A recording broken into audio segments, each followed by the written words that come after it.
Hello, everyone. Welcome back to Growing Up with Godzilla. My name is Donny Winter, and this is my show where I have conversations with Godzilla fans about how they've grown with the character and franchise over time.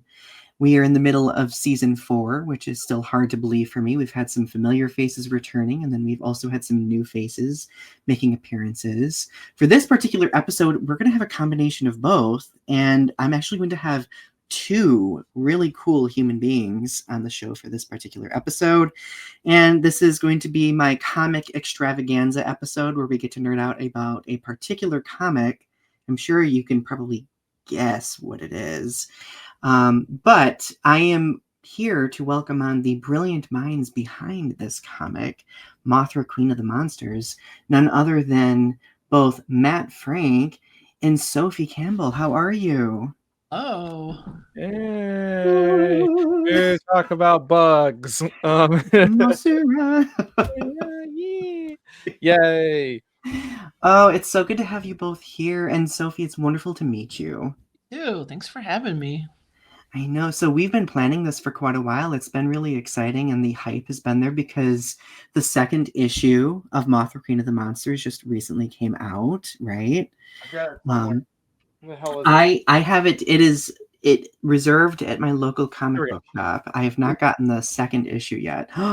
It looks beautiful. But for those of you who've not seen the first one, here is the first one. And it's so wonderful. I'm really, really thrilled that Mothra is getting her first solo outing. If I were to begin, like, how did the inception of this comic begin, and what did that creative process look like for you both? It started as a Godzilla pitch that I did like a year or two ago, and I was like, the basic idea was because I was supposed to draw it back then, and I was like, well, I don't want to draw buildings, vehicles, crowds of people, and so like, how can I do a Godzilla comic with like none of those hallmarks of Godzilla?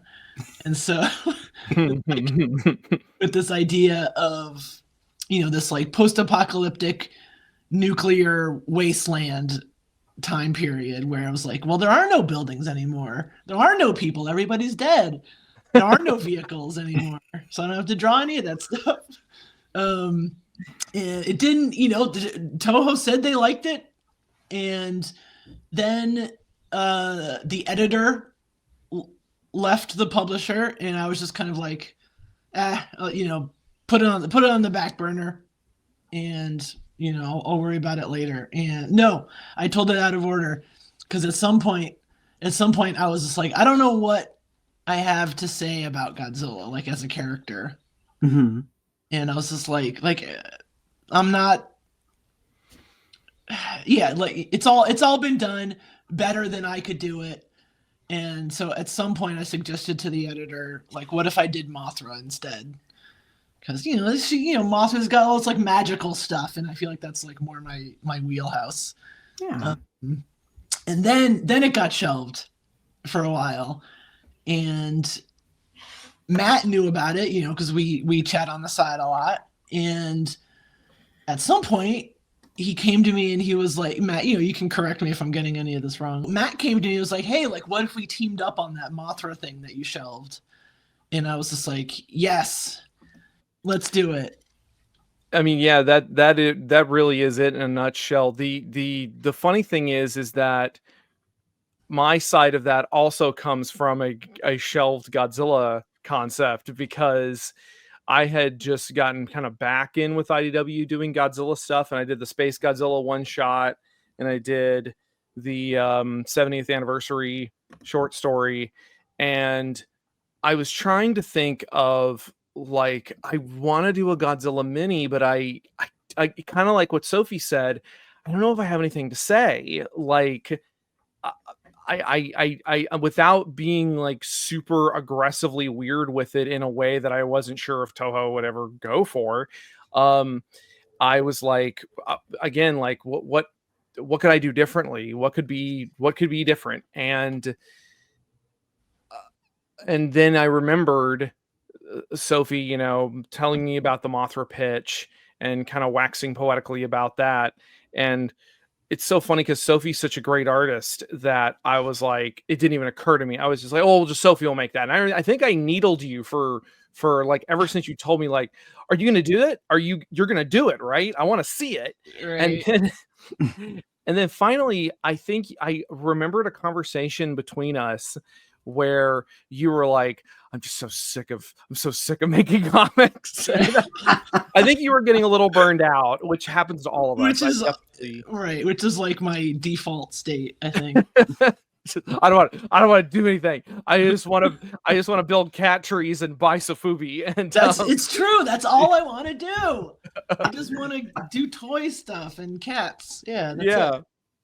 Yeah. And so I remember thinking, like, well, I could draw Mothra. Like, it was just one of those things where it's just like, why didn't I think of this sooner? It's kind of insane that I didn't go to you immediately, like, hey, you want to draw this Mothra book?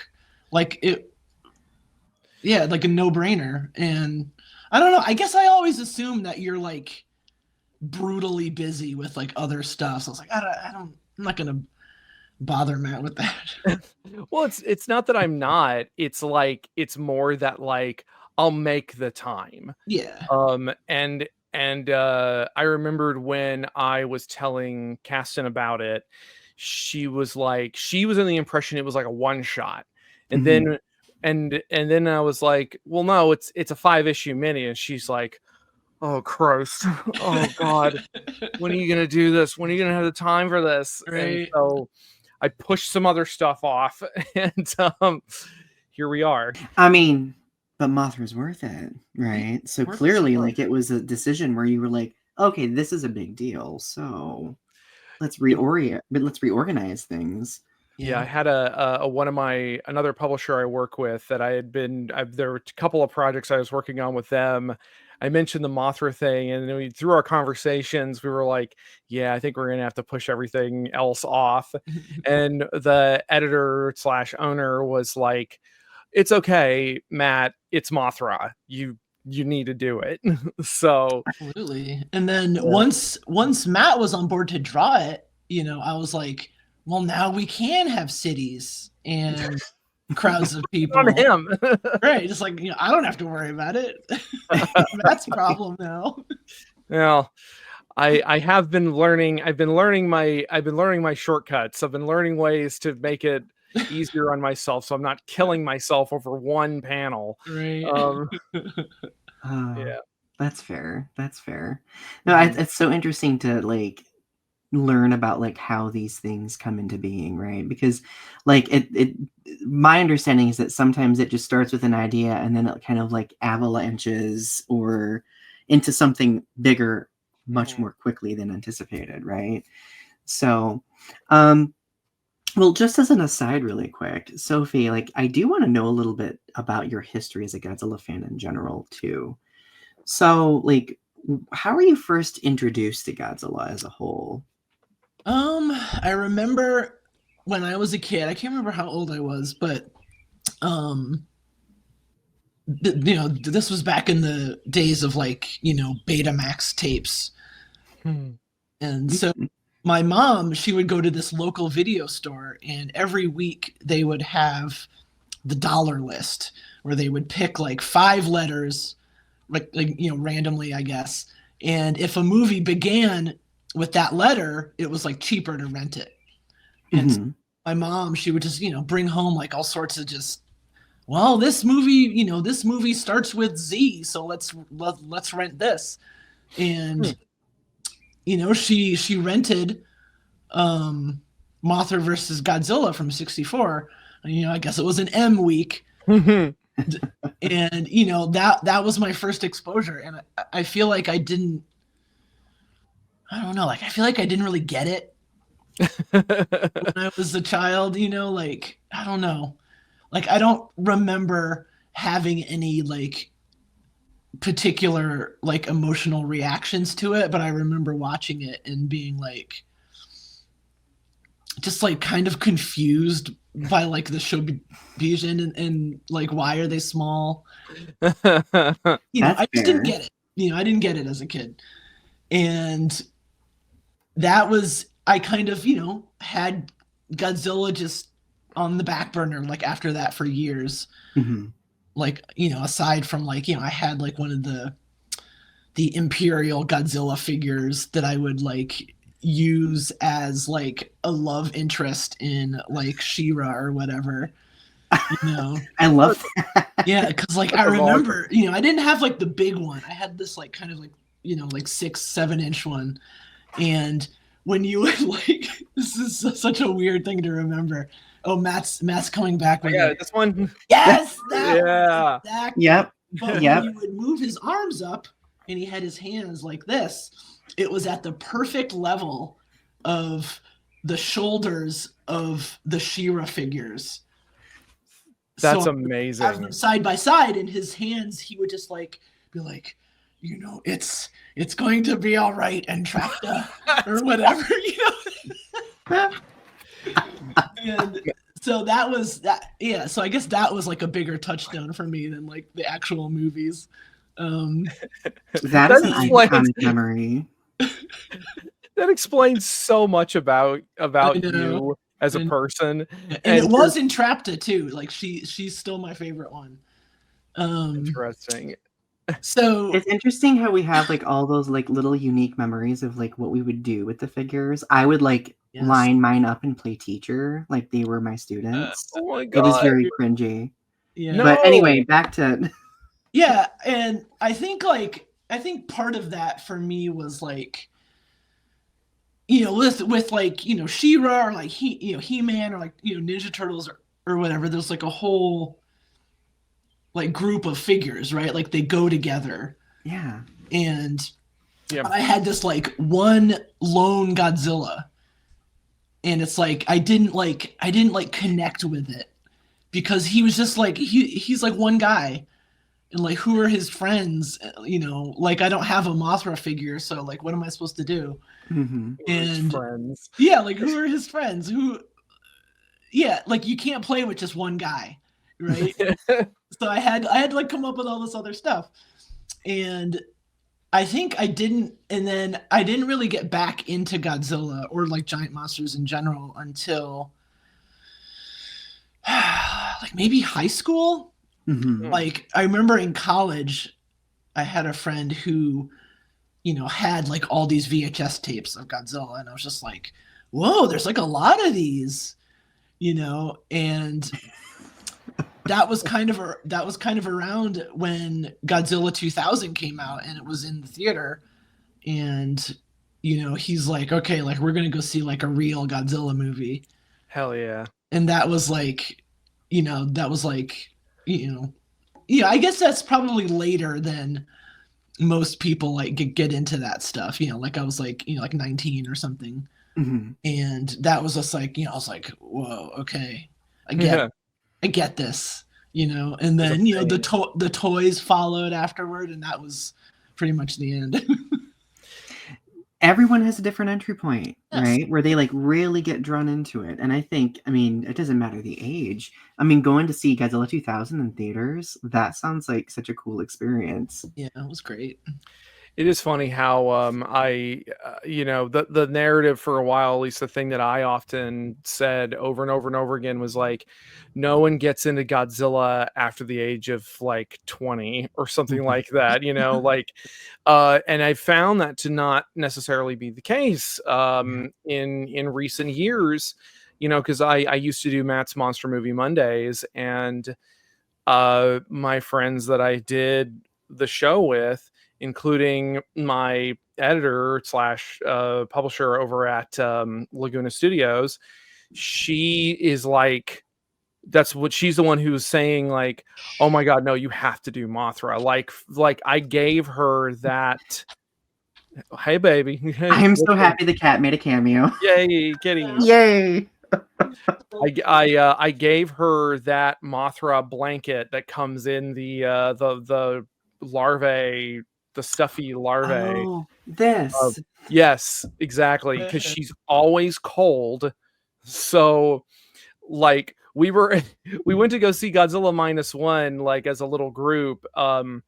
And I remembered she was next to me and she's like this in the theater, her tiny little arms, and we all started like throwing jackets onto her. So, but anyway, but yeah, so it's entirely possible for it just somebody to hit just right at a certain point in your life, and you're like, oh, is this my personality now? Right. So Yeah. It just takes like, you know, one moment to kind of like click, like, oh, I get it. Yeah. Well, sometimes it just takes things some time, right? Like, I mean, bridging this to the comic, right? I mean, the question that I like have had in my mind so much since the Mothra comic, since the first issue came out, was like, why is it taking so long for Mothra? It is nuts. Yeah. To get her first solo comic book limited series or mini series. That was being kicked around a little bit back when things first started at IDW, when they first got the light, because I think people tend to forget that IDW for a minute there were the only people making Godzilla content. Like they after Pipeworks, you know, stopped making games in like 2007, 2008, there was like no Godzilla stuff until the 2010, 2011 when IDW got the license. And there were a lot of stuff, a lot of pitches for stuff. Like, and at the time, as I'm sure we all know, Toho was much more conservative at the time and was very much like, no, you can't do this. No, you can't do that. There can't be any crossovers. Crossovers were a big one that we were constantly being shot down on. And obviously that's changed, but yeah, I think the closest thing we had was Godzilla Legends, which were the kind of the rival style one shots. And but outside of that, I think there was this idea that even when, I mean, Sophie, you probably remember this, even when we were like literally like on the ramp up to announcing Mothra, there was this internal memo of like, well, can we put Godzilla's name in the title somewhere? And it's like, no, he's not in the, like, it's not about him. Right. I mean, he's the one that sells the copies, I guess. Like, I get it, but yeah. I mean, hopefully we don't know, but hopefully the book is doing well. So, well, I'm sure it is, because Mothra is iconic, right? Well, everybody knows Mothra now. Like, people are like, "Oh, Mothra, yeah." So, yeah. And if they don't, there are those of us obsessive people with pamphlets who, like, you know, even my mom. You know, my mom knows who Mothra is. You know. Yeah. Poorly Xeroxed zines, poorly Xerox communist Mothra newsletters handed out on a corner. That sounds amazing. Let's get that movement going. Like, why not? No, so I ended up reading issue 1 and I really enjoyed it. And I of course, like you both were promoting it ahead of time and you were introducing characters and so on and so forth. I want to talk a little bit about the version of Mothra that you've created, Mothra Gemini. Yeah. Like what went into that concept? Because I'm very curious. Initially, there was talk of doing like a new version of Mothra. I mean, we were still kind of formulating the core concept of the story. I was still kind of playing things close to the chest a little bit, as Sophie can attest to. So many of our conversations have been like, I don't think they're going to go for that. I don't know if they're going to want to do that. And again, that's changed.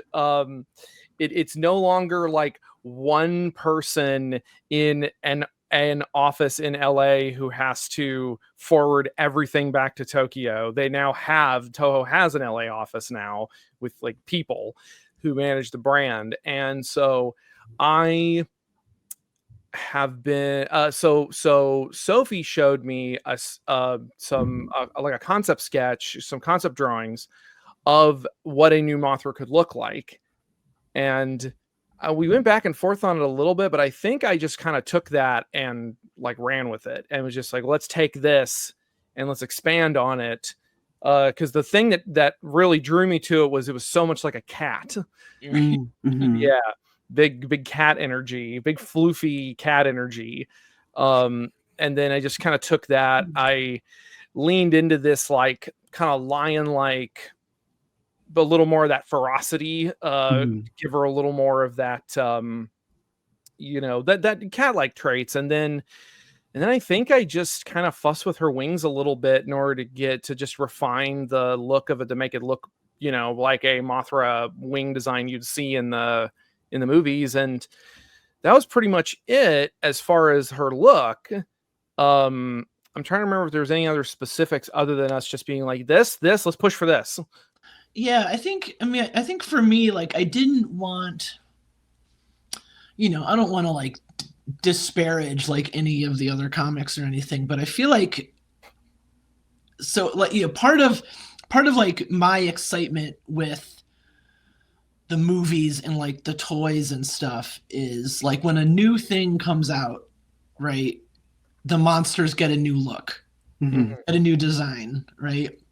Like, obviously that doesn't always happen, but even between like, like Godzilla, like 99 and 2000, like it's basically the same suit, but it's just like, what if he's lighter green? Just like small things like that, and like that gets me excited, like what the designs are going to be. And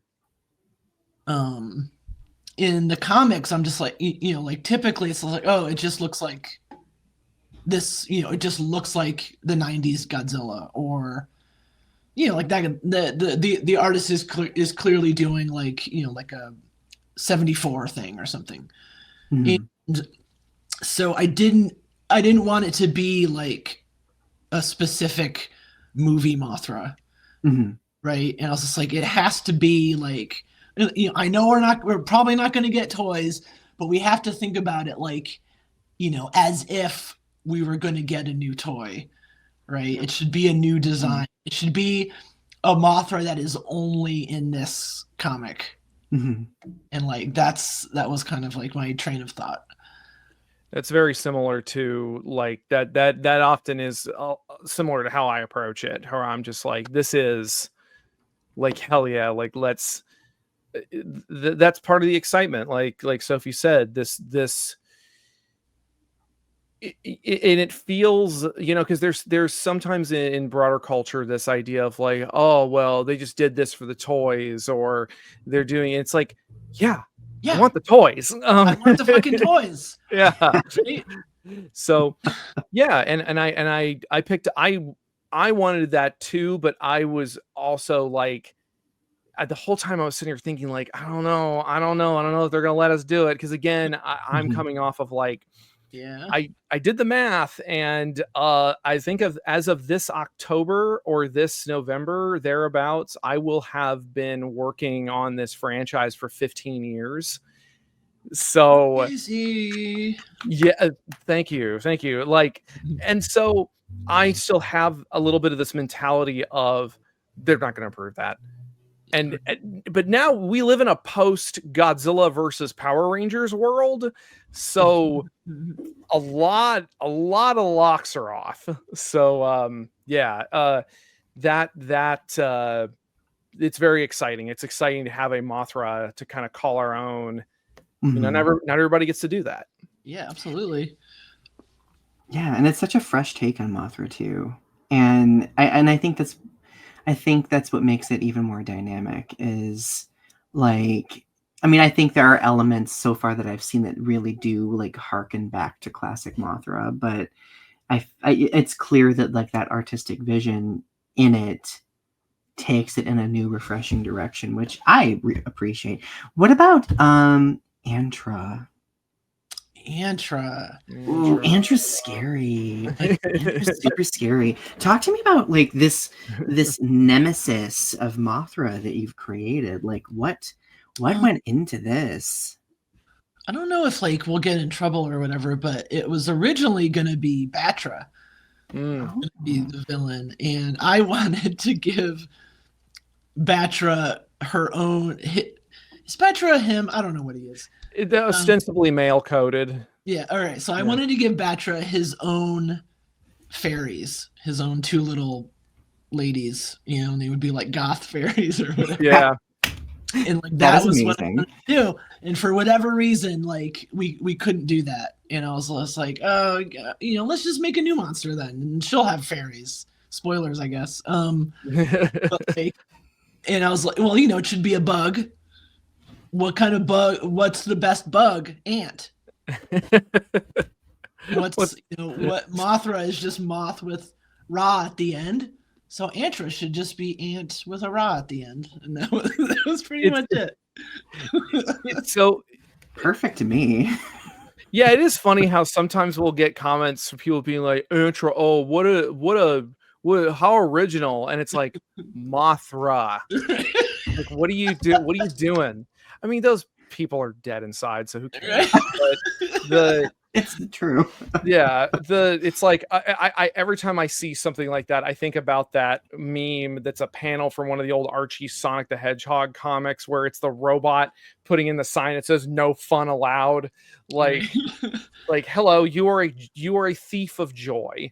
But anyway, Antra. The thing I wanted to interject was for the Japanese market, we may have to change Antra's name because Antora is how you would render that in katakana. That's almost identical to an Ultraman monster, who is also called Antora. I think the only difference is that the Ra has a longer modifier, and in English it's Antlar. So it's like, that's not on us. It's almost identical is the key. It's almost identical, but I'm hoping we won't have to change it. I mean, I don't think we'd have to change too much, but whatever, it's fine. But Sophie, I don't know if there's anything else you wanted to talk about with Antra. No, I think it was pretty much just like I like ants. You had been kicking around an ant monster idea for a while. I had, yeah, because I was just like. It seems like a no-brainer. Like obviously there's Antlar and Ultraman, but it seemed like a no-brainer that there should be a Godzilla-verse ant creature. I mean, Antlar isn't even an ant; it's an ant lion. Right? Yeah, exactly. Different species, but it's like ant adjacent, I guess. We were long overdue for a new bug. Yeah, honestly. Yeah, we really were. Well, I mean. Godzilla X Kong gave us all three kinds of monsters: Godzillas, Kongs, and snakes. Designing Antra was really fun. Sophie and I really went back and forth. Yeah, because like I don't know, the first Antra drawing I did. It's like, I don't know, like, my monsters, they always end up being like kind of too cutesy. But like Matt has a way of giving monsters this kind of like grandeur that like I can't really wrap my head around. And so like, I would do like kind of a cutesy sketch or whatever and be like, Matt, make it cool. Matt would, do his thing on it or whatever. And I mean, that was, I did like an initial sketch as well, kind of trying to just like, trying to block Sophie out, so to speak. So I'm like, let me see what I can come up with just in a vacuum. And I wasn't crazy about it. Like the only thing I liked about it was that I was trying to channel like the kind of actor in a suit vibe. And I wasn't really feeling it. And so then I went over to Sophie's stuff and I started like, okay, I like the really big head. I like the very big jaws, like the really kind of front heavy and back heavy, because that's what ants are. They have this really small midsection and then like these huge extremities. And that was really fun. I remembered, I think one of your sketches, I think I took and made into the drones. Yeah, that was the first one. Okay, yeah. it was like a little too cute. Like it had the big round head, and I was like, that's adorable, and I want to do something with this, but it's not. It didn't really quite have that ferocity. Right. It didn't have the grandeur that It didn't have the juice. it didn't have the juice that the character needed. Right.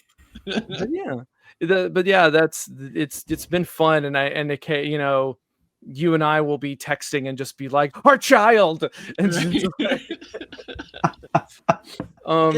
it's tough too, because like I feel like because like Mothra, you know, the classic Mothra, like she doesn't really look that much like a moth, right? Like biologically speaking or whatever. And I feel like a lot of those older monsters are like that, you know, like Mothra, Gamera, you know, he's not really a turtle. Mm-hmm. They look anything like a turtle, but it's like they're like the idea of this animal, right? And like without like, you know, consulting, you know, like, you know, anatomy or whatever. And that's kind of where I go to. I'm like, okay, I'm going to draw an ant. Like I'm going to look at ant pictures, get an idea. And there was a point where I was just like, no, I can't. Like, what's the idea of an ant? Like, it doesn't need to be like, you know, it's like a, you know, magical sci-fi giant monster. Like, it doesn't need to be grounded in like any particular reality. So that was like kind of the hang up for me. That's so interesting. I like that idea a lot. Yeah, like sometimes you just have to like remove yourself from that like reference material, right? And be like, okay, go. And as a writer, I do that sometimes too. Like sometimes you'll go back to like your favorite writers or whatever, and like look at those things and be like, how do I like envision this in my own way? But then I'm like, nope. I really enjoy how Antra and Mothra just like really contrast each other, right? Whereas I feel like Mothra and Batra are like, they have like such similarities that like I feel like people can conflate them sometimes. Antra is like definitely a contrast, which makes it even more imposing to me. I want to be scared of the big bad bug. So yeah. No, I agree. I don't know at what point we were. I think Sophie, I think you did a little sketch of like Mothra and Antra, like next to each other. Yeah, for like a tiny little sketch, and I was like, okay, I see it now. I see how this works. Like she's so spiky and so aggressive looking. Like every part of her, with the exception of her big, dumb, cute head, every aspect of her is like hyper aggressive and designed for offense. Right. And whereas, you know, Mothra, we just leaned into the floof. We leaned hard into the floofiness. Like I've been, you know, because I've been working on, now we're in issue 4, and I've been drawing her, and it's like, sometimes I'm like, okay, I think she's getting a little bit lost in the floof now. Like I'm having trouble track of her anatomy. That's impossible. Fluffier the better. This round ball, right? This like bulbous mane or whatever, you know, with just like itty bitty wings, just God, barely sticking out of the floof. That would be fun. I would love that. I think there's a Monster Hunter monster that's like it like inflates itself, and it's like this puff ball. It's like a bat, but it just goes boom, and like a what is that called? A pufferfish. I wonder if we could get Mothra. We could get her to have some kind of ability like that. Like I wonder if that would fly. No pun intended. I would live for that. It is a funny idea. That's another thing I like about working with Sophie is Sophie's very much a throw stuff at the wall when it comes to developing stuff, whereas I'm not. You know, I'm sometimes like, okay, but what does it mean though? Like what? Like, but okay, but like, how's this gonna work structurally? Yeah, yeah, and I've been learning to let go a little bit. You know, just be like, man, whatever. Just put it in the book. Like, yeah, just put it in there. See what happens. All pasta, throw it at the wall. Yeah, it doesn't matter. Great. Like we I'm not gonna get into it. I was about to say like about some future plans, and I'm like, no, pump the brakes. Top secret. Top secret. Get the first book done. Right. Don't worry about it later. Yeah.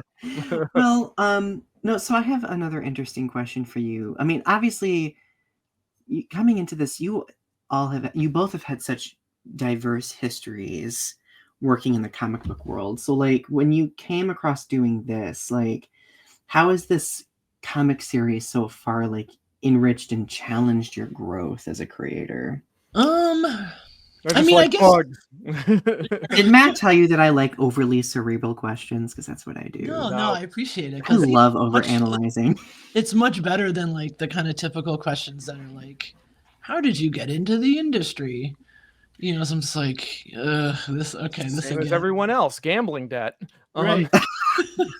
Go ahead, Sophie. I think like every book where I guess even books that like I'm writing and drawing myself, like it's still different because like, there's like different editors, there's different colorists or whatever. And I think like that in itself is a challenge, just like, learning to, cooperate with somebody new, and there's always the fear of, for me anyway, of, is this working relationship going to destroy whatever friendship that I have with this person? And that's always a risk. There's like there have been a book or two that I have quit because I felt like it was ruining a friendship. Like I would rather have the friendship. Like I got to get out of this before we like kill each other. And with Matt, like, not that I was just like, we're going to kill each other, like right after that, but there's always that worry for me, like, like what if I push him too far, or and that's always a challenge, I think. And just like, especially with how we talk so much on the side to begin with, like I can't like hide behind like the editor and be like, hey, can you just like communicate with this for me or whatever. I feel like that's actually very accurate. I mean, Sophie and I are very fortunate in that not only have we been friends for a while, we've also creatively, we've seen how the other one works, because not just because we like check out each other's stuff, but because like we'll do the little art challenges of let's redesign this monster just for fun. I think the first one we did was Gauss, and for Halloween. Yeah. And I'm coming at it from like a biological perspective of like, well, how would their head split open to make like the sonic beam, and you're over here like, oh, but it's a vampire bat. And like, but like a Dracula, like with a little fun cape and stuff. And I'm like, oh, that's cute. I like that. And so when I think some people, some artists and writers and anyone in a creative industry get challenged very quickly, or feel kind of inadequate when compared to some of the artists that they know or they work with, and sometimes retreat from that. And I think that those feelings are valid, but I also think that it limits yourself. And you especially want someone like Sophie who will, again, like we've been talking about, compliment, or think of something in a different way that's not so different to where you're just butting heads all the time. Because there's really only been a couple of times where we've kind of disagreed on something. I think one of those times was because I just didn't read the thing. I was like, oh, right, this is what you wanted to do. Okay, never mind then. You just didn't finish the script or whatever. Yeah, I think I didn't. Yeah, it was something like that. It was like, no, but we need to do it like this, because I was just locked in on some idea, and you were like, no, Matt, there's like, I almost spoiled something, so I don't want to. There's a thing that's gonna happen, and anyway, I guess for me, it's the challenge of it has really been on the artistic side of things, because I've never drawn and colored a book myself, like the whole thing. Mhm. And I'm doing it all with physical colors like a lunatic.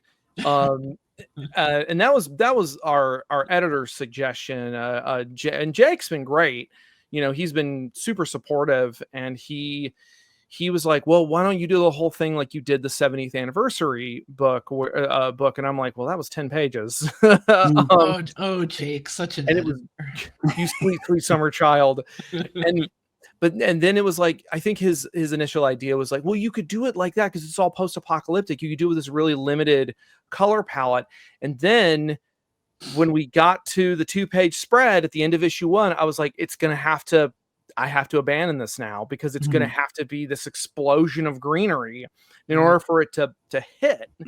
And I'm like, what am I doing? Like, and thankfully though, I got Rivera Padro to come in. He's a local artist. He's also amazing. He would actually be great on the show. Because huge Godzilla fan, huge kaiju fan, has his own book called Carlos the Kaiju Killer that's really fun, because it dives into his native Puerto Rican mythology, that from his background and stuff. I think I've heard of this before. This sounds very familiar to me. You may have heard of it. I'll send you his information. But yeah, that would be Roberto came in on issue 2 kind of at the 11th hour, because I was in Japan and I was like, oh Christ, I have to get this thing done. And I barely was able to work on it while I was in Tokyo. And so I was like, Roberto, what are you doing right now? And so we'll have these little coloring book play dates. Well, he'll come over and we'll set up over in my little lounge area. We'll throw on monster movies and we'll just be coloring the pages. And mostly what he's been doing is he's been laying down flat colors, but he'll sometimes get in and do like really fun textures on stuff just to save me some time. But then I'll go in and I'll render stuff out or add in a bunch of effects, or sometimes like I'll say like, okay, don't touch that, I have a specific thing I want to do.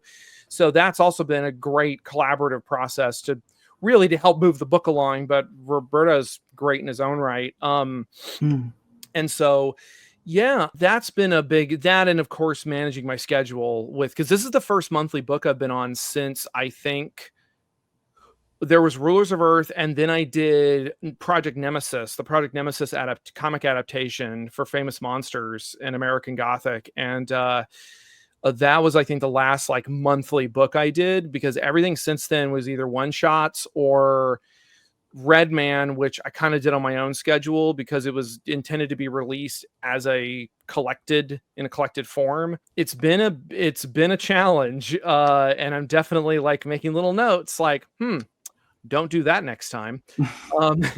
So I also now see why so many interiors are really stripped down. Like, I'm coming out of like, yeah, I'm gonna be like, I'm gonna get Art Adams to notice me, and like and then I'm like 2 issues in and I'm like, oh Jesus Christ, I can't do this, man. But it's been fun. It's been a really, like, then you look at the book and you're like, oh, that's right, this looks amazing, this is coming out really nicely. So yeah. No, I love both great answers to that question. I really loved the aspect of like the collaborative component that you were talking about, because I don't think a lot of people realize just how much work does go into collaboration, right? Because there's the communication, there's the syncing things up and everything like that. I've never had that level of collaboration in that context, but in other ways I've had some collaboration where I'm like, oh, okay, like, do we align on things? Are things happening the way we want, but I think that you both make a great team. It sounds like you both complement each other well in it. I can't imagine anybody else who should bring Mothra to life. Well, okay, so the next question. I'm kind of thinking about the perspective of readers here. And mind you, like, I know you probably will have to like censor yourself a little bit to avoid spoilers, but what themes or messages do you hope audiences take away from this particular comic series? We had a similar conversation about this a few days ago. I think for me, like I try to avoid thinking about or wanting people to take away a certain thing. I feel like, I kind of subscribe to like death of the author a little bit, where it's like as soon as I'm done with something, like that's it. It's not mine anymore. It's out in the world, and not that I like wash my hands of it, but yeah, like I don't want to tell anybody what to think and take a certain thing away from something I do that wasn't something that I intended. Like, maybe I was the one who was wrong, trying to like convey a certain thing. And, the interpretation I think is, perfectly valid, maybe more valid than, like what the author intends. I think that's a great answer. That's very empowering, I think, for the reader. Yeah, I think so. Because it's always gonna mean something different to different people, and it's always gonna mean something more to the readers than to the author. At least me personally, because as soon as I finish something, it's gone. Like out of my head. Right. No, that's very interesting. Matt, how about you? Like I think that that perspective of you kind of want your work to speak for itself is very valid, and I'm trying to embrace that a little bit more, because I love a good, I love a good overanalysis. I love, pulling the themes out of something. And a lot of times that's other people's stuff. And like, I'm trying to also come to terms with how much, do you want to be didactic and be on a soapbox and yelling at your audience?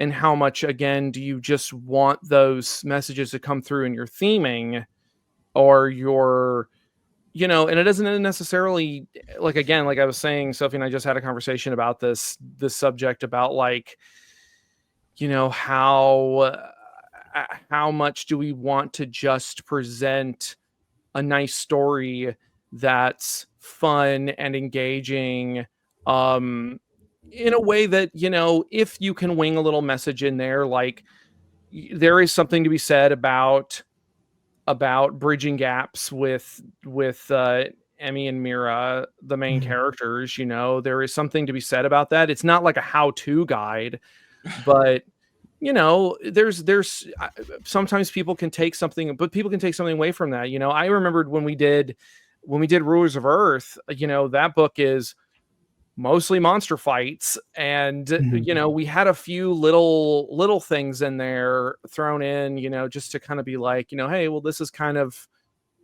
maybe a little bit what we're trying to say, but ultimately, again, we're just trying to have fun here. And I had people telling me, oh my God, that book got me through a really hard time in my life, because it wasn't necessarily that it was telling me what I needed to hear or anything. It was just I was compelled by it in a way that didn't make me feel rejected or make me feel excluded. I felt like I was kind of in on the fun, and I feel like there's 100 different forms that could take. Because I think I was wrestling with something the other day where I was like, because I wanted to do a book that has all of these messages in it and has like, we need to do this and we can say this. And then I was like, I think, and I messaged Sophie. I was like, I don't want to do that. I don't want to do that anymore. I want something nice. I want something that's fun. I don't want to do politics. I don't want any politics. Because that is the closest thing. Whenever we, because for Godzilla fans on the internet, we get into it sometimes, and somebody, sometimes. But the closest thing I've gotten to a coherent argument was I see this stuff every day. I want a break, and I want my comfort character is Godzilla. And it's like, well, I could sit here and I could recite chapter and verse about how that's a really privileged position you're able to take, and it's all art is inherently political in some way. However, it's also valid. It's like, it is nice to have a break. I think it's one of the reasons why people like Sonic the Hedgehog so much, because it is aggressively apolitical in a lot of ways. And, a lot, not every way, but I'm not getting into it. I'm not talking about Sonic. I'm stopping that conversation right now. I don't even play the games. I just have this virus in my brain. Wait, you don't even play Sonic? Like, you like Sonic, but you don't even play the games? I've described myself as almost a fan, because it's more like I'm fascinated by it. I'm Jane Goodall among the apes. Like, it definitely is something. It's fascinating. But anyway, I think that is the important thing for Mothra, is that people enjoy it and maybe connect with it on an emotional level. But that's if they take more from it, like Sophie said, then that's their prerogative. That's valid for them. Both excellent answers. Absolutely. I just want Mothra to save us from 2025. I mean, that's really all I want. So, well, I do have a few final indulgent questions for you, Sophie, specifically because, like, being that this is an episode of Growing Up with Godzilla, like, I want to know some of your favorite things if you're interested in sharing. So, like for example, what are your top 3 favorite Godzilla movies? Oh my God. It's a hard one. 3 favorite. I mean, Megaguirus is number 1 for sure. Yes. I know everybody hates that one for some reason, but I love it. That's my favorite. It has grown on me so much over the years that it's become one of my favorites. Yeah, it is. I got my Meganula over there. Oh yeah, that one is just like, it's got my favorite Godzilla design. With like, it's Godzilla 2000, but he's like slightly more green, which I love. I love his orange breath. Megaguirus is, she's Bug. She's my favorite. She takes delight in being evil, which is so entertaining in my opinion. Love it. Her. I love it. So that's my number 1. And God, number 2, probably Ghidra, the 3-headed monster. I think that's probably number 2. This is excellent one. Incredible. Mothra like riding on Rodan or whatever is so great. I love it. And I love, like, I feel like that movie is sort of like the loose template that I approach this stuff, because like in that movie there's like there's like the storyline with Godzilla and Rodan, how they're like, humans hate us, and Mothra's just like, well, like, no, it's not all bad or whatever. And then there's also like, but wait, Ghidra's gonna show up, so we gotta be ready for that. And then there's also like the princess from Venus or whatever. And there's just like, there's all these things, like all these plates spinning all at once. And I feel like,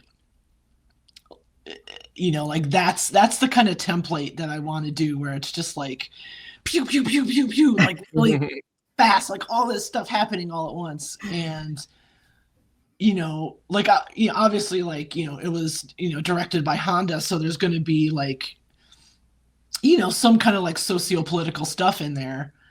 But at the same time, it's like, and there's a psychic princess from Venus all of a sudden, and here we are. Like, just like all these things happening, and I love that. Number 3. I guess Shin Godzilla. I feel like maybe that's kind of a boring answer, but no, that's a great answer. There's no such thing as a boring answer in my opinion. One, like, because like I saw Final Wars in the theater at like the art house theater, back in 2004, and I hated it. I absolutely hated it. I've come around since then, but at the time, I was just like, You're like, what the hell is going on? Like, is this what this is all about? Is this Godzilla? Is this all there is? Yeah, basically, like, is this what I'm doing with my life? And I renounced Godzilla for, oh my god, years. I got rid of all my Godzilla stuff. I was a Gamera only household. For Final Wars, what did you do? I was, a Gamera only household for, since, until 2016. And I was like, I almost didn't even go see it, Shin Godzilla. I was just like, all right, we're doing Godzilla again. Okay. Like, what are they going to do this time? What's it going to be? And, I saw like the first poster, of like the silhouette, like on the red. I was just like, okay, all right, I see what you're doing. All right, it's just all rising. And then for whatever reason, I was just like, all right, I'll go see it. They're only screening it for like one night or whatever. Fine, I'll go see this piece of shit.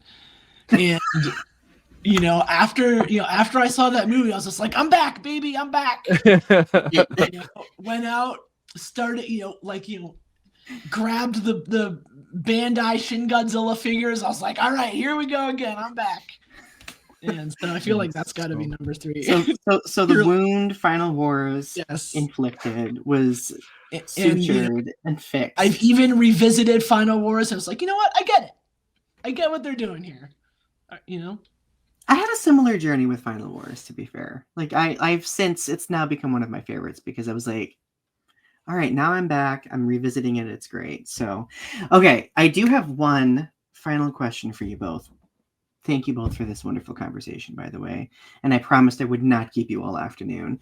So, if you were to impart any advice to aspiring artists / writers who may be interested into going into the comic book world, what advice do you have?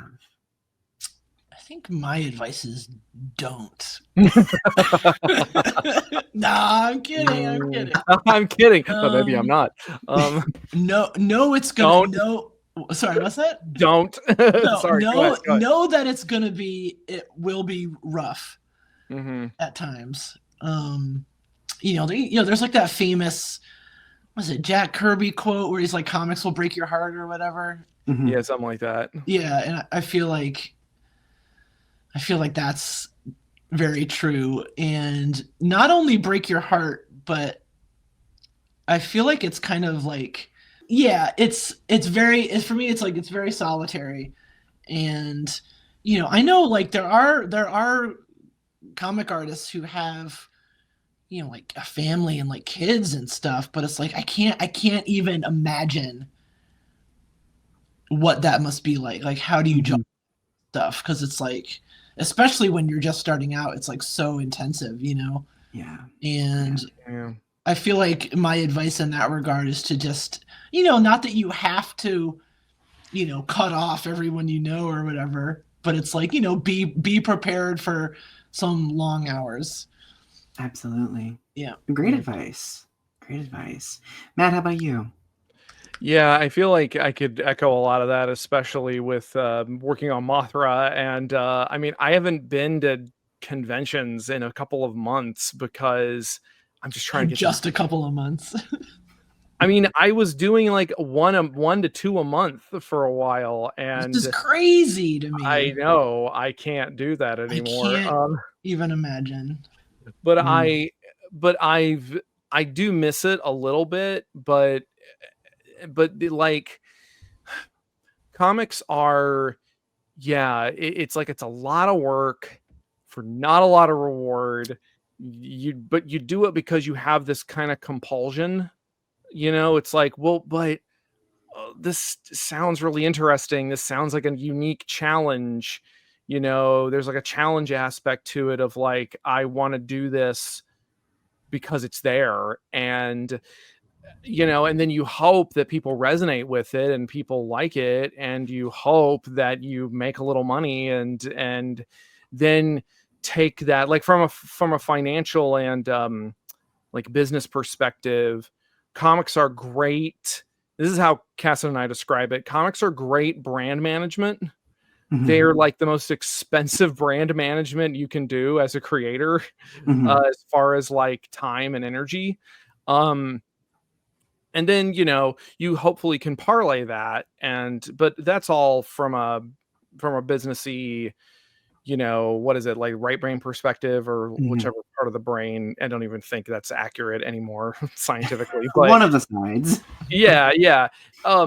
But like, still, the advice I've been giving is, you know, like if you really want to tell stories, and you want to get your feet wet as far as comics go, make a web comic, you know, put something online and see if you can court an audience that way. And yes, that's the best advice. Yeah, like see how people, you know, and also use that as an opportunity to grow and learn. And then, you know, again, hopefully your original stuff will get so popular you'll become like a Lore Olympus or something, and you'll or a what's it called, or a Sunstone or something, where you're doing stuff online and it gets so popular that you don't have to do anything else. But you know, it does happen. Yeah. But then, you know, if you want to get in on like licensed books and stuff, you got to network. It is a lot about is who you know and who you network with. And you get on network, you got to go to conventions. Like you still got to do that. Like I just recently, like a week ago, went to Staple, which is the local comic convention that's here in Austin, that's been going for like 17 years or something. It was the first show I ever tabled at, and I made a lot of friends there. And I got the table going the night before at like the opening party at the local comic book store, meeting the organizer, and he was like, well, we just had somebody drop out. Do you want the table? And I'm like, okay. And so I stayed up all night and put together like a sketchbook and took it over to Kinko's and got it printed off in like a few hours. So, and I just went back, you know, just as an attendee, just to scope it out. And I'm meeting all these artists, and I'm like, wow, some of these people are really, really talented. And like, you should be bigger than this. Like you should be, you know, but it's just a question of they don't know the right people. And sometimes, you know, that's one of the things I've been trying to do, is I've been trying to kind of collect baby artists and, or, you know, people who are kind of trying to get into the industry, like Roberto. You know, Roberto is relatively new to the industry, even though he's got all of this talent and all of this artistic training. And I'm trying to, you know, insert him into stuff. And so, well, and you've even done that for me in a sense, like the work that we did on the 70th anniversary, right? Like I never would have imagined having an opportunity to write a poem for a Godzilla comic, for God's sake. Yeah, that was really fun. And like, my big thing is like, I want to work with my friends. Like I want to work with people that I like, and I think have are strong creatively, or have a unique perspective, you know, like with Sophie. And then I've done that with a couple of other artists and writers I know. And sometimes it works out great, and sometimes not so great, as Sophie mentioned. But yeah, well, I guess we could probably take that and dovetail off into our little announcement. If you want. So everyone, I might be participating in some fashion with this Mothra comic. Matt, you want to elaborate? I really want Donny to write a poem to go in the trade paperback of Mothra once it's collected. Yay! Which will be, I think it's based on the timeline, should be out maybe in January of next year. But yeah, like I remembered like thinking about it a little bit, but then I was kind of getting like tunnel vision on the book. And then I think it was Chris Merjahangir over at Toho Kingdom who was like, you got to get Donny in this book somehow. Like, you got to do it, man. And I'm like, oh, Chris. I'm like, yeah, I should. And so I that was when I was just like, I think I messaged Jake about it. I was like, hey, can we do this? And he's like, yeah, I guess so.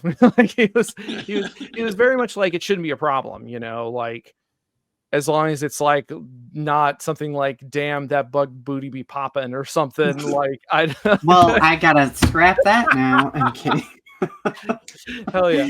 No, like I won't lie, I may have got a little weepy, like a good weepy, when you sent me that message, because any opportunity as a writer to engage with a franchise that I love really matters to me. So thank you for that.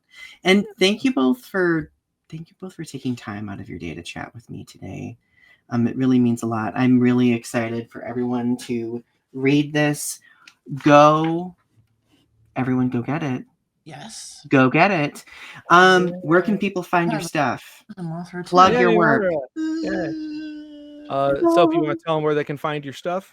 Where am I at? You're on Blue Sky. I know that. Yes, I'm on Blue Sky. I'm on Tumblr at mooncalf-art, which used to be my art Tumblr, but now I guess it's my main Tumblr. I'm on Instagram at mooncalf23. I mean, I can give you all the links and stuff. Yeah, all those will be in the description for sure. Sophie, do you want to promote something that you have coming out? I want to promote. All right. All right. Yeah. No. So you're like, oh my God. Yes. No. Yeah. So I'm writing and drawing Supergirl with Tamara Bonvillain on colors, and Supergirl #1 comes out next month. Oh my gosh! Congratulations! That's amazing. I love the only quote that I will throw towards that is a quote by our friend Samantha Wright, who I'm collaborating with on a Mothra cover, which is there ain't a girl that Sophie can't thicken up or something like that. So true. Yeah. Absolutely. Yeah. I guess I'm on all the things, unfortunately. I'm my Twitter handle is still Spankzilla85. You're still on Twitter? What's wrong I with have you? 40,000 followers. Most of them are Japanese.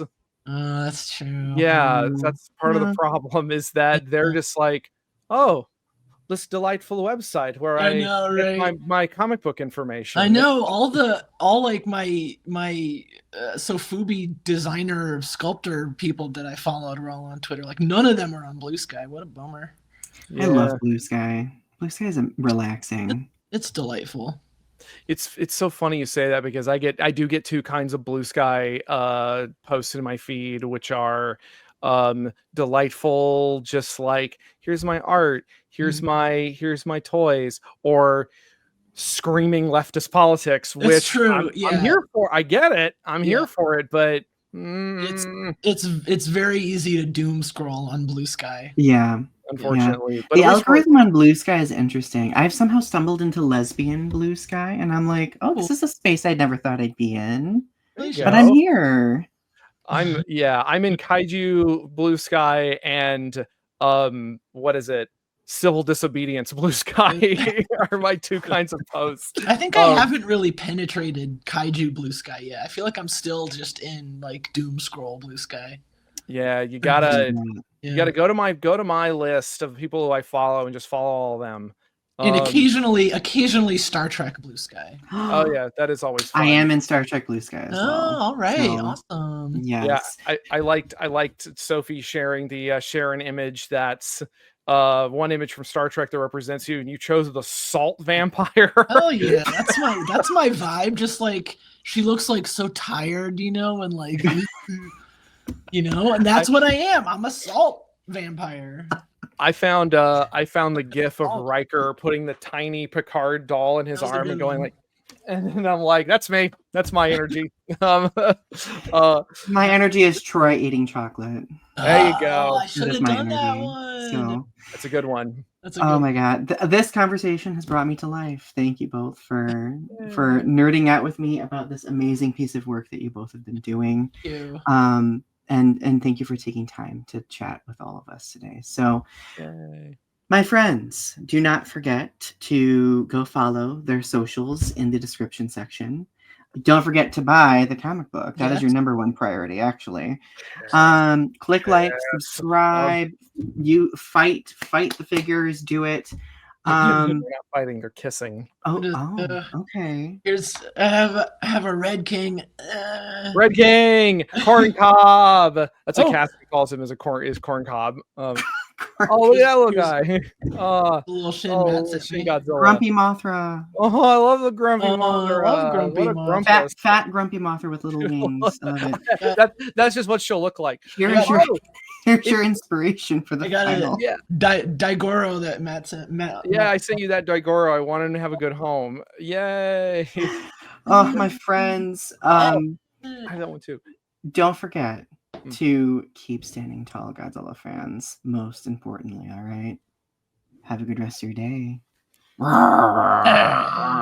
Bye.